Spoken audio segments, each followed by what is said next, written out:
Hello, brothers and sisters. Some of you are familiar with me. I'm Franklin Jones, and I'm the author of the book, The Black People's Matrix. I've been posting on social media since 2006 about the subject. I'd like to start right now to talk about disinformation and the truth about plight and condition. You know, our communities are drowning in so much disinformation. We have groups who are insisting that we're not from Africa, that we're actually the true indigenous Americans, even though DNA analysis, countless numbers of DNA analysis, has scientifically proven that we are from Africa. Also, they found ancient remains of the true indigenous Americans, and their DNA does not match ours. Their DNA is consistent with those who we know to be Native Americans.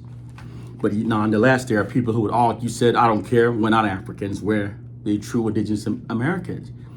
Now, we now live in a time where people are saying that you have the right to believe whatever you want to believe. It sounds good, it sounds liberating, it sounds politically correct. But it's not true. People need to function based upon the truth, especially the oppressed. The oppressed must gain an accurate understanding of our plight and condition. Because if our understandings are flawed, then all remedies that stems from those misunderstandings will also be flawed. And this is why white oppressive forces have spread so much disinformation into the Black communities. These disinformation prevents us from developing a true and accurate understanding of our plight and condition. White oppressive forces knows that as long as they keep us confused and divided and distracted by falsehoods, that we would never develop the true countermeasures that are required to liberate ourselves. So therefore, the oppressed must function based upon facts. The oppressed must critically think. There is no group on the planet that needs to critically think more than we Africans. Given the historical relationship between the Western society and we Africans, and the ongoing underlying relationship that exists between we Africans and the white society, demands that we be critical thinkers. When I say we Africans, there are those out there, because of the socializing of our people around the world, saying, well, you know, if you weren't born in Africa, you're not African. That's total BS. I don't want to go into that. But I do know if you bring a giraffe from Africa, it's still a giraffe. If you bring a lion from Africa, it's still a lion. You bring an African from Africa, he's still a damn African. Okay? So let me just move on from that. I don't have time for those silly talks. We must gain a proper understanding, because although all white governments professes equality for all of their citizens, they are all unrelentingly committed toward the preservation of their nation's white dominance. There's also an immense fear of massive unified Black retribution that exists amongst those white nations that have brutally oppressed Africa and grossly exploited Africa's natural resources for more than 400 years. This unrelenting commitment towards preserving their white dominance and the fear of Black retribution has resulted in white societies deploying disinformation against the Africans globally. Information that prevents us from our liberation. The Western societies cannot sustain itself without the ongoing exploitation of Africa's natural resources. So it's within the interest of the white society to manipulate the Africans. In fact, if they didn't do so, it, they would be diametrically opposing their own self-interest. This is the hidden reality that many of us aren't recognizing. You know, the internet. The internet gives us the first time in history where we Africans are able to communicate with each other globally. First time in history since we made contact with the white man. Since we made contact, the white man has always controlled all the narratives. This allowed him to divide us. This allows him to infuse false ideologies into our communities. So, and now our people, now that we have the ability to communicate globally, because of the mindset of our people, we choose to use the internet.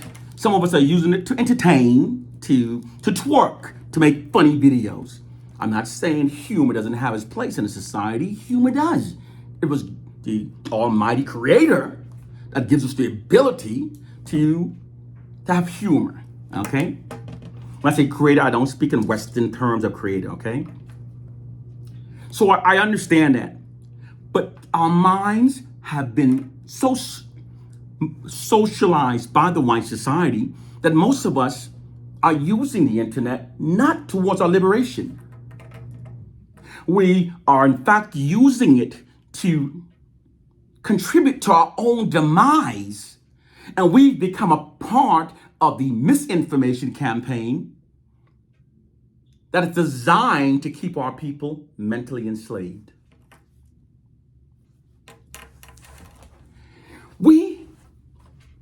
They're saying that the ignorance of the oppressed is the oppressor's greatest weapon. This is true. Therefore, the oppressed must be educated, properly educated. And the proper education that the oppressed receives that will liberate him, it is not the education that the oppressors will give to you. The oppressors only gives us the information that are designed to shape our thinking in ways that serves him. And many of us are clueless of what's happening to us. I'll give you an example. Many of us are aware of the fact that we're learning more Black racially affirming facts from each other on social media than we do so within our schools. Why is this? Why? It's actually a social science. In order for the white society to maintain their social dominance over Black people, the education given to us must deny us of a racially affirming curriculum. When Africans are denied a racially affirming curriculum and we're instead being taught an education that falsely exalts whites and falsely marginalizes us, this instills a value system into our minds that makes us more compliant with white dominance over our lives.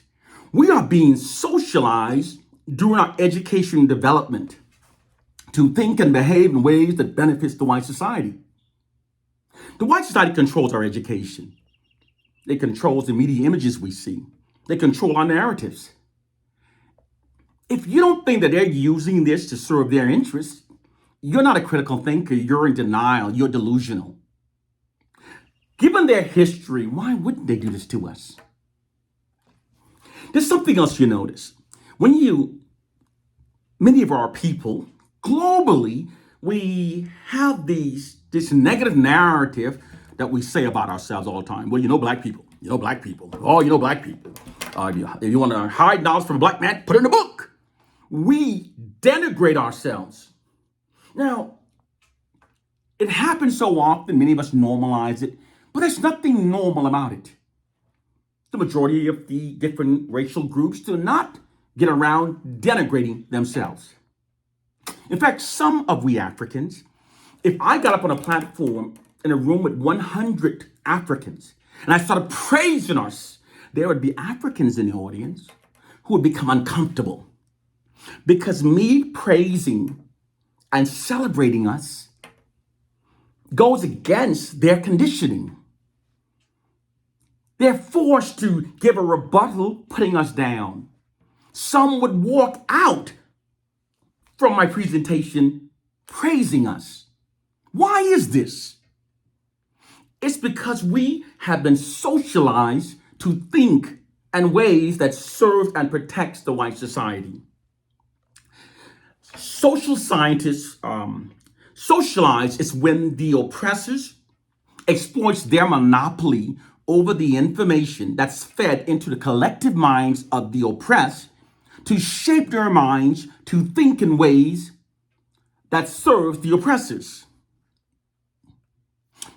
The human mind is like a computer. No matter how intelligent you are, a computer functions based upon the data that's fed into the computer. So if it's possible to control the information that's fed into the human mind, it's entirely possible to control what people will believe. The white society controls all of our narratives. When slavery was abolished, the white society never emancipated our image of ourselves. They never emancipated our narratives. They still have our narratives enslaved. They still have our image enslaved. And that gives them their greatest power over us because they keep marginalizing our image through their falsehood. By constantly marginalizing our image, it is designed to condition us to perceive ourselves through a fraudulent, marginalized identity that aids the white society in maintaining its dominance. Your perception of reality is an elaborate white deception. Most people don't understand how easy it actually is to hijack the collective minds of a people. There are 3 ways to effectively brainwash people: through what they're taught, through what they see, and through what they hear. Because the white society controls the education we're taught, the media images we see, and the societal narratives that we routinely hear, this allows them to shape our minds to think of what serves them without most of us even realizing it. Why is this important to understand? Because Black liberation will not be possible until we understand how the system works and then develop counter strategies against it. This is the only way we should liberate ourselves. We're constantly being manipulated. I will give you another example. Many Africans throughout the diaspora, many Africans in America, the Caribbean, have a negative perception of Africa and Africans. Now, when an African sometimes comes to America and he's in school, in our schools, the African American children might tease him, call him the dumb, ignorant African booty back scratcher. Tease him, mock him, or her. I know stories of African students while in college making a comment about African Americans being connected to Africans, and the African college students becoming angry and arguing with the African students. No, I'm not just saying this is one way. Africans also have misperceptions about we African Americans. I will get to that in a second. Now, you have to ask yourself, when an African comes to America and the African Americans have a negative perception of them, you have to critically think. Why is this? Ask yourself, who controls our interpretation of Africa? The white man does. Who controls our interpretation of Africans? The white man does. He controls how we perceive Africans, as well as how Native Africans control we Africans in America. This is why sometimes Native Africans come to America looking down upon Americans. Some insist that their children don't date African Americans. Why does an African come to America with negative perceptions of African Americans? Because his images of African Americans while he's on the continent, he has seen African Americans through a media image controlled by the white man. During the Carter administration, a political scientist named Zabrinsky wrote a memo and warning the president and to the center all the government offices, said that everything must be done to keep the Africans divided globally. Because when Africans are divided globally, we lose our numerical global advantage and we lose all hope of ever removing the system of white supremacy, global white supremacy. That's why I say an African has to be a critical thinker. An African, when he's watching a television and he's seeing terrible images of Africa, he must realize that an image is controlled by the white man. When an African on the continent is seeing these terrible images of African American, he must be a critical thinker and remember that he's seeing African Americans through a media controlled by the white man. And this allowed them to divide us. Divide and conquer is how they protect their position of white dominance. This is why the oppressed must function based upon what's true. If the oppressed function based upon a falsehood, the falsehood keeps us mentally enslaved. Ignorance keeps the oppressed mentally enslaved. You know, when a ridiculous ideology has been indoctrinated into the mind from the time you're young, before your critical thinking ability develops, you're going to hold on to that. You may grow into an adult. And as an adult, if you don't critical think and look at that ideology that was embedded in you, you will carry that ideology throughout your life. And you will defend that ideology regardless of how ridiculous it is. One of the most ridiculous ideology that mentally enslaves Africans globally is the Bible. Now, what I'm about to say is facts. And then you're welcome to attempt to refute this. The early white Christians' conversion of Africans into their faith, their religion, had absolutely nothing to do with saving the souls of Africans. Because the early white Christians believed that Africans weren't humans, possessed no soul, and they believed that heaven was for whites only.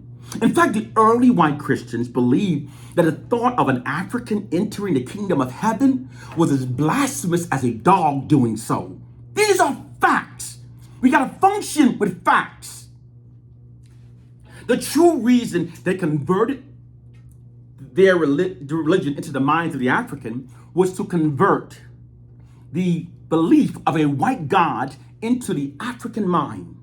Once the African accept the belief of the white God, this gives the white society greater power. Because once he gives you this white God, and what are you taught? You are taught that you should put no one before God. You should not put your children before God. You shouldn't put your wife before God. You shouldn't put your parents before God. There is no one that you should put before God. And God is white. That's what they taught our forefathers. They brutally forced that belief onto our forefathers, and it made them more compliant with white dominance over their lives. It made them more subservient towards white people. Now today, because of our years and years of being indoctrinated, when someone presents us with these facts, asking us to critically think, many of us get angry. We want to fight those who are trying to free our minds. We Africans who come on social media, bringing this information to you, knowing that we're going to face ridicule from our own people, our actions are an act of love for you. Our actions are an act of love for our people. Our people must function based upon facts. Now, there are those who attempt to say the white man used the Bible, but the Bible is still the Word of God. We can't throw the baby out with the bathwater. You know, what's happening here is people always try to rationalize. When you have a belief, you try to pull narratives to hold on to that belief, and you refuse to critically think. But here's the reality. The Bible that we know was written by Romans. Romans who routinely engage in massive orgies, pedophilia, wife swapping, and death sports are the people who wrote the Bible. Facts. And these people continue these practices long after writing the Bible. Also, when the Bible was written by the Romans, under the rulership of Constantine, the Roman emperor, in the year 325 AD, there were Africans who were present at that meeting, and the Africans resisted it. They said that Christianity was a falsehood, and many of them were killed by the Romans for saying so. According to the great Dr. Ben, the first two Africans killed for standing up against Christianity were two women. Two African women were killed for standing up. We have to function based upon facts. We walk around believing things that was forced upon slaves and get mad when someone tries to talk to us. Now we can go back again and say, people can believe what they want to believe. Bull crap. You can believe what you want to believe if you want to stay mentally enslaved. You can continue to believe what you want to believe if you don't give a damn about our future generations. Because unless we wake up and liberate ourselves, the white oppressors are planning on mentally enslaving our children that aren't even born yet. They have a system in place to keep us mentally enslaved because their dependency on our natural resources is forever. The white society, the Western society, is not able to survive without the resources from Africa for more than 2 years.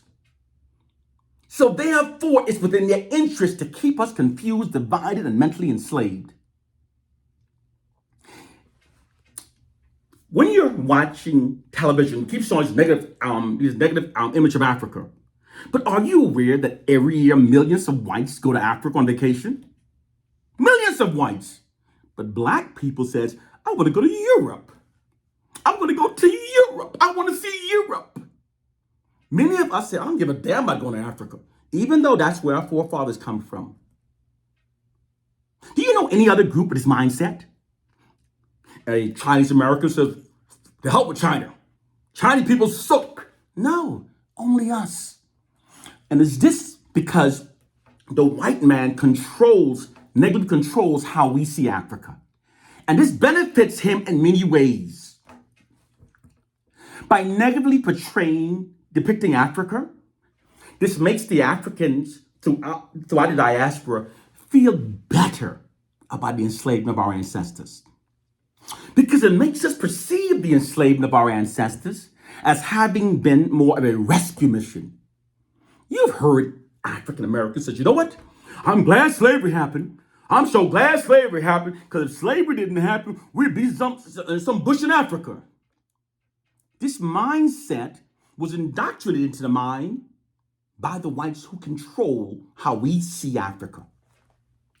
In Africa, because Westerns are controlling the education system, there are Africans who literally say, oh, I'm glad colonizing happened because the white man came and taught us. Because we've been manipulated to believe that we were illiterate and uncivilized when the white man arrived in Africa. Therefore, we have no true history beyond the white man's invasion. But it's absolutely untrue.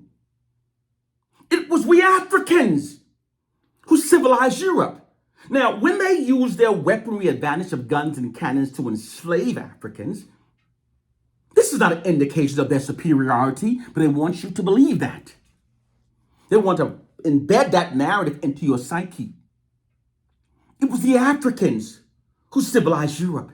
It was the Africans who introduced the daily bath to Europeans. All of Greece's original scholars received their formal education in Africa. Africa. Now, what we don't understand is our enemies controls our narratives, all of our narratives. And they distort our narratives to serve themselves. Okay, Black liberation will only begin when we study social science. We have to understand the social science because the white society deploys a social science against us. A social science that is used to facilitate their long-term oppression of us and to maintain their long-term dominance. Social sciences. Now, according to social science, in order for a dominant society to maintain its position of dominance, the narratives that are fed into a society must never undermine the dominant society. Doing so can erode the dominant society position of dominance. So therefore, you never hear negative narratives about the dominant society. This is why you'll hear terrible things about this group and that group and us, but never of Caucasians. We only hear positive narratives about Caucasians because they falsely distort these narratives to falsely exalt themselves. And this is especially true in regards to history. They whitewash history because it gives them a historical platform that supports the myth of their racial superiority. I'll give you an example of this. Society functions based upon the narratives that are fed into a society. So therefore, in order to maintain white dominance, the narratives that are fed into our society are distorted to exalt whites and to marginalize Black people. Narratives, we function based upon narrative. Narratives are embedded within our subconscious mind every time. Okay, for example, every time I turn a light on, every time you look at a light bulb, embedded within your subconscious mind is the narrative that Thomas Edison is why we have light. So therefore, we're being conditioned, we're believing that a white man, the great white man is why we have light. But here is the fact. When Thomas Edison invented his light bulb, no companies purchased it, nor mass produced it. Fact. Why? Because white companies, I say again, white companies deemed it that Thomas Edison's light bulb was not efficient enough to be purchased and mass produced. Because it lit very dimly and it only lasted a few minutes. So no white companies purchased it. I say again, no white companies purchased it. The light bulb that was purchased, mass produced, and the inventors sent around the world to oversee its installation was an African American named Lewis Latimer. Now, see, the white man distorts facts because he don't want every time you turn a light switch on, you're thinking, thank a black man, like a black man, because it erodes the white man's dominance. Here's a hidden fact that's not in your history books.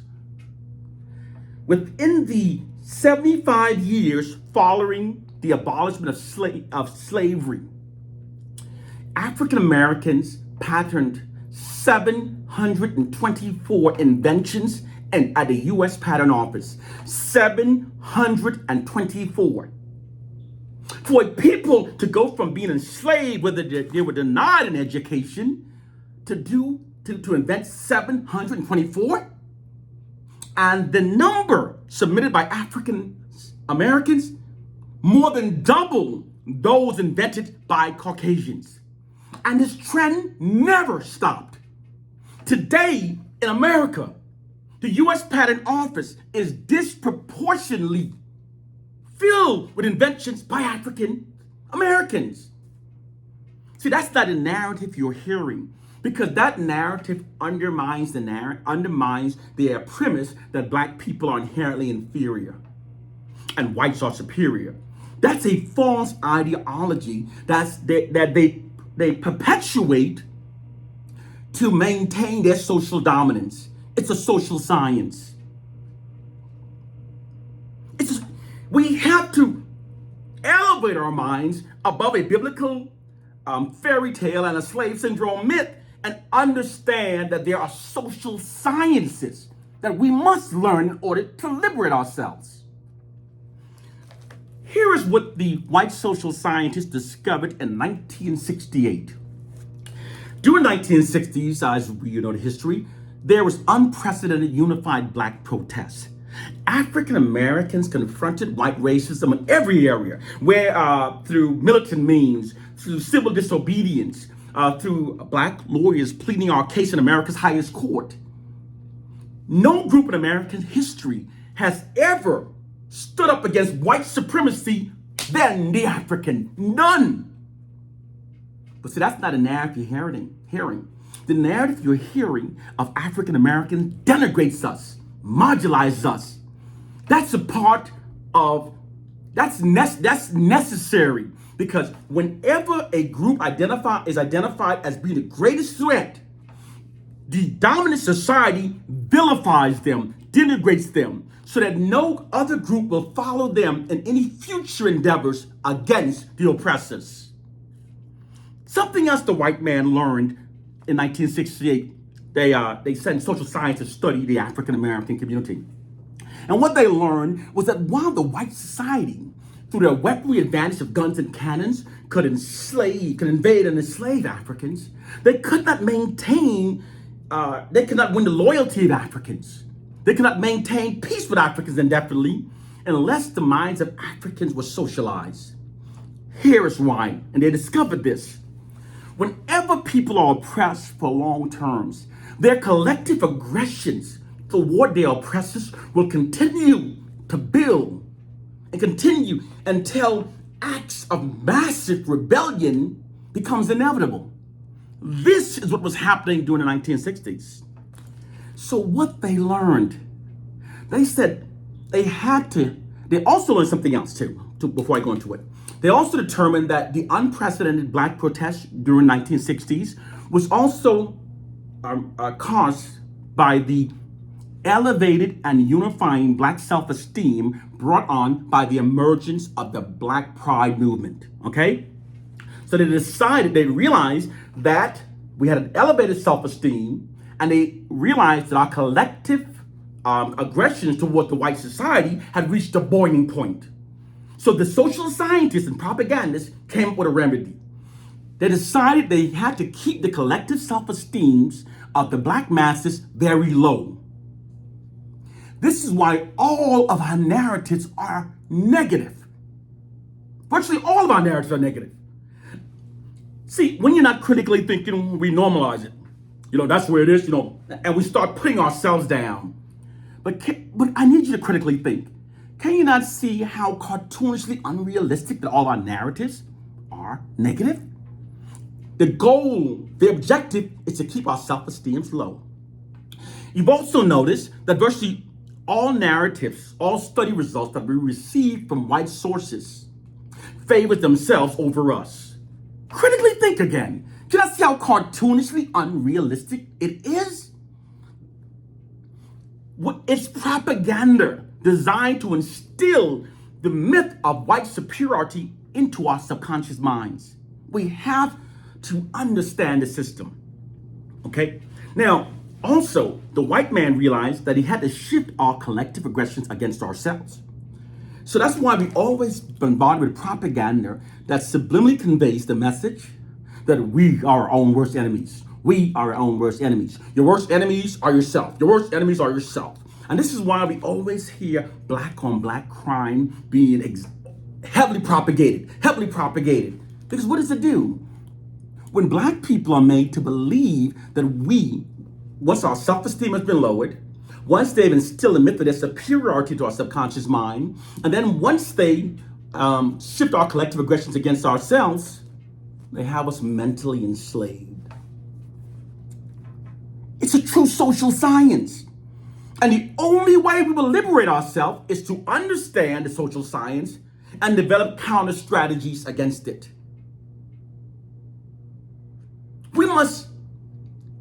Africans need to be critical thinkers, especially when all of our narratives are being controlled by those who are benefited when we believe negatively of ourselves.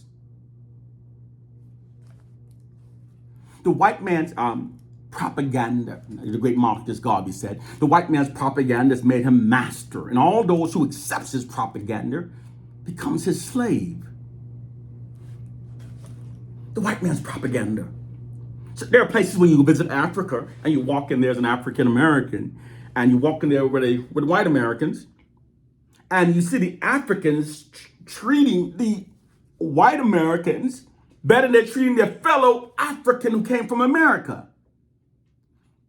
Why does this happen? Now, we are so quick to hate ourselves. We're like crabs in a bucket, all that BS. But it's because of the white man's monopoly over information that the African receives.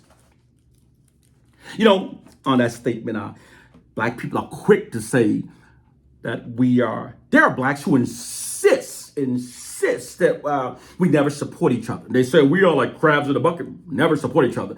And usually the ones who say that, they think they're smarter than the rest. They always seem to think that they have a higher level of intelligence, but they don't realize that they're the most brainwashed and the most ignorant among us.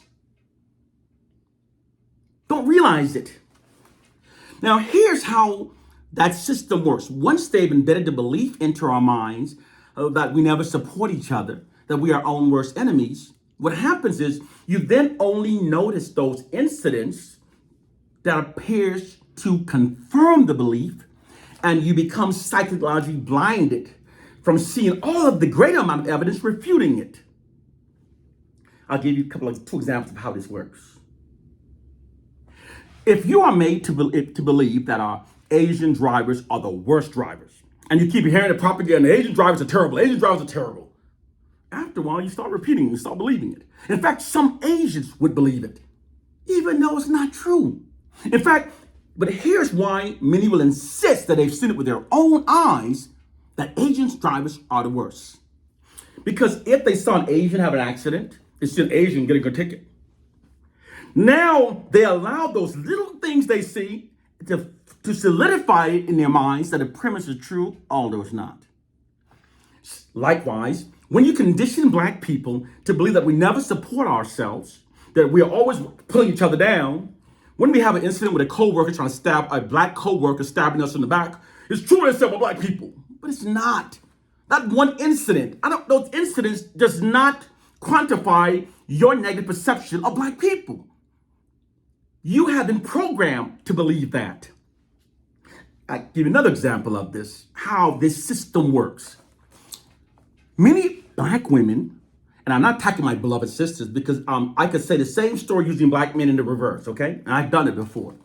Many black women insist that they've seen it with their own eyes, with their own experience, that black men are the worst. Black men are the worst in the relationship. I know it's true what the white man say in the media because I've experienced it. But let's get real, okay? That's why I say the African needs to critically think. The average black woman who professes that she's seen it with her own eyes that black men are the worst, on the average, she's had 3 bad experiences with a black man. 3. Why can I say 3? Here is why. Because humans, when we have bad relationships, when we have painful relationships, we grow from those experiences and we become more cynical and more careful in our future dating endeavors. So therefore, the number of bad relationships rarely exceeds 3, okay? Now, if you're a black woman, I just saying you have 5, I'll give you 5. I'm gonna use 5 and still confirm my experiment. If a black woman has 5 bad experiences with black men, and she's sitting on a platform saying, I saw with my own eyes that black men ain't shit. But here's the reality. In Africa, there are over 1 billion black people. Globally, there's that number more than double. That gives us more than 2 billion black people. Now, If you cut that number in half, and let's say half are men, that's 1 billion black men. Now, is this woman really believing that her 3 or 5 bad experiences quantifies or validate her statement that black men ain't shit? It doesn't. Watch this. If there were only 100 black men on the planet, 5 bad relationships is still not enough to quantify any premises about 100 black men. Here is what's happening. When the black woman constantly was hearing these propaganda about black men being the worst, and then she had those individual experiences about black men, it then solidifies it into her mind that, yeah, it's true. Black men are terrible. And she will argue and she will defend the white man's narrative that we're the worst. You have to understand how this science works. This is why those black people who insist that black people never support each other, insist that we're like crabs in a bucket, never pulling each other down, ignores the fact that during Obama's run for president in 2008, he received more votes, more black votes than any president in U.S. history. African Americans who had never before voted in any previous election voted for him. On the night that he won the election, African Americans were crying in the street of pride and joy. But the white man convinced you that we don't love each other. At his inauguration, African Americans showed up to his inauguration in record-breaking numbers, staying in expensive hotels and standing in cold weather to watch him be sworn in. When he got out of the car to greet the African Americans, many started yelling, "Go, get back in the car," because they were afraid something would happen to him. But the white man have your mind so brainwashed that you don't see that fact. You see, when you propagate a narrative, people start to function by it, believes it. You know, the greatest weapon used to keep a African slave loyal wasn't the whip. See, the movie shows the whip. See, the true narrative, they won't tell you, because the true narrative goes against their false narrative, their propagated narrative that we don't support each other. The way the most efficient way of controlling an African was by threatening to kill his loved ones, or to sell his loved ones away. Once you told the African that you would kill his loved one or sell him away, he conformed. His love for his people, it would kept him enslaved. But the white man had you thinking we don't love each other. You know, we have incidents happening around the nation. Like when a young brother, Martin, in Stanford, Florida, Trayvon Martin, was killed. African Americans around the United States put on hoodies and show their support. Mothers cried for Trayvon Martin as if he was their child. Black men felt rage like if he was their son. Then thousands of African Americans traveled to Florida to support the family and gave the family money, donation, of their own dime. When Louis Farrakhan told black men to come to Washington, 1 million black men showed up on their own dimes, taking time off from their own jobs. But the white man had you so brainwashed that you feel functionally, black people don't care about each other. We're like crabs in a bucket pulling each other down.